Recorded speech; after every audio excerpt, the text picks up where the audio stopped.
ക്രിക്കറ്റിന്റെ തനിമയും ആവേശവും ഒട്ടു ചോർന്നു പോകാതെ കഴിഞ്ഞ 5 ദിവസമായി ലോസ് ക്രിക്കറ്റ് ഗ്രൗണ്ട് സാക്ഷ്യം വഹിച്ചത് അവിശ്വസനീയമായ പോരാട്ട വീര്യത്തിനാണ്. സച്ചിൻ ആൻഡേഴ്സൺ ട്രോഫിയിലെ 3-ാം മത്സരത്തിൽ ഇന്ത്യക്ക് ഇംഗ്ലണ്ടിനോട് 22 റൺസിന് തോൽവി വഴങ്ങേണ്ടി വന്നെങ്കിലും ഇന്ത്യൻ ടീം പുറത്തെടുത്ത പ്രകടനം പ്രശംസ അർഹിക്കുന്നു. തോൽക്കാമായിരുന്ന മത്സരം കയ്യെത്തും ദൂരത്ത് വെച്ച് നഷ്ടമായതിന്റെ നിരാശയിലും മത്സരത്തിന്റെ ഗതിയെ മാറ്റിമറിച്ച നിർണായക നിമിഷം വെളിപ്പെടുത്തിയിരിക്കുകയാണ് ഇന്ത്യൻ ക്യാപ്റ്റൻ ശുഭ്മാൻ ഗിൽ.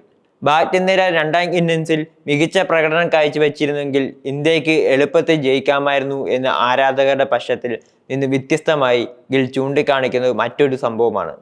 1-ാം ഇന്നിംഗ്സിൽ ഋഷഭ് പന്ത് റണ്ണൌട്ടായ രീതിയാണ് മത്സരത്തിലെ നിർണായക നിമിഷമായി ഗിൽ കണക്കാക്കുന്നത്. ഈ റണ്ണൌട്ട് കളിയുടെ ഗതി തന്നെ മാറ്റിമറിച്ചുവെന്ന് ഗിൽ സമ്മതിക്കുന്നു. ഇന്ത്യക്ക് ഇംഗ്ലണ്ടിന്റെ 1-ാം ഇന്നിംഗ്സ് സ്കോറിനോട് ഒരു അധിക റൺ പോലും കൂട്ടിച്ചേർക്കാൻ കഴിഞ്ഞിരുന്നില്ല. ഈ സംഭവം ഒരുപക്ഷേ ഇന്ത്യയുടെ തോൽവിക്ക് കാരണമായി എന്നത് ശക്തമായ ഒരു വാദമാണ്.